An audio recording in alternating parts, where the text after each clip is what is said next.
Secretariat പടിക്കലിൽ CPO വനിതാ ഉദ്യോഗാർത്ഥികളുടെ സമരം തുടരുകയാണ്. റാങ്ക് ലിസ്റ്റ് കാലാവധി അവസാനിക്കാൻ ദിവസങ്ങൾ മാത്രമുള്ളപ്പോഴും പ്രതീക്ഷയിലാണിവർ. ഭിക്ഷയാചിച്ചും മുട്ടിലിഴഞ്ഞും ജീവിത സമരം 11 ദിവസം പിന്നിട്ടു. ഇത്രയും കഷ്ടപ്പെട്ടവലൂടെ വളർത്തിയിട്ട് റോഡുമ്പിൽ അയാൾ കിടക്കുന്നു. എത്ര ദിവസമായി റോഡുമ്പിൽ? ഇന്നലെ രാത്രി 3 മണിക്ക് തുടങ്ങിയ മഴയാണ്. പിടിച്ച് കൈ തളർന്നു പോയിന് പായ്. എല്ലാവരും ഒരുപോലെ റോഡുമ്പിലാണ് കിടക്കും. കഞ്ഞിയാണ് ഞങ്ങൾ കുടിക്കുന്നത്, അത് ഒരു നേരം.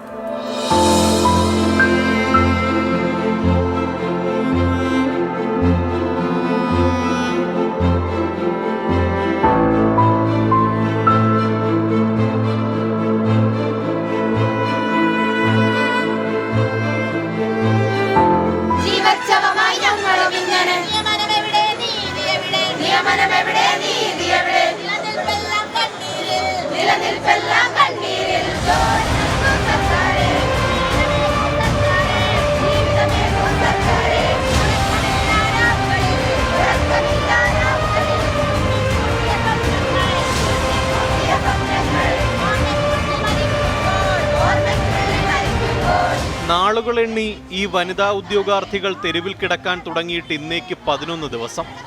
റാങ്ക് ലിസ്റ്റ് കാലാവധി അവസാനിക്കാൻ 8 ദിവസം മാത്രം ബാക്കി നിൽക്കെ കാരുണ്യം ഇനിയും അകലെ.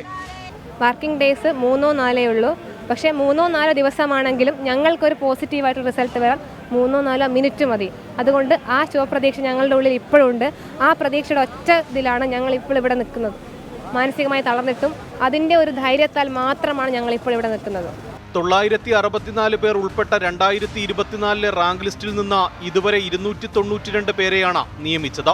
2023 965 പേരടങ്ങുന്ന റാങ്ക് ലിസ്റ്റിൽ നിന്ന് 815 പേരെയും 2022 റാങ്ക് ലിസ്റ്റിൽ നിന്ന് 750 പേരെയും നിയമിച്ചു. എന്നാൽ വിവരാവകാശ നിയമപ്രകാരം 570 ഒഴിവുകൾ ഉണ്ടായിരിക്കെയാണ് 2024 നിയമനം വൈകുന്നത്. പ്രതിഷേധിച്ച് സർക്കാരിനെ മുട്ടുമടപ്പിക്കുക അങ്ങനെയൊന്നും ഞങ്ങൾക്കില്ല. ഞങ്ങളിപ്പോഴും ഇന്നത്തെ സമരമാർഗം എന്തായിരുന്നു, ഞങ്ങളിപ്പോഴും കൈ കൂപ്പിയിട്ടാണ് ചോദിക്കണത്.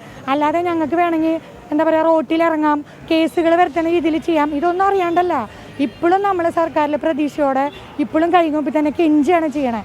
എന്നിട്ട് കണ്ണ് തുറന്നില്ലെങ്കിൽ ഞങ്ങൾക്ക് വേറെയുള്ള സമരമുറകൾ പൂവുണ്ടോ?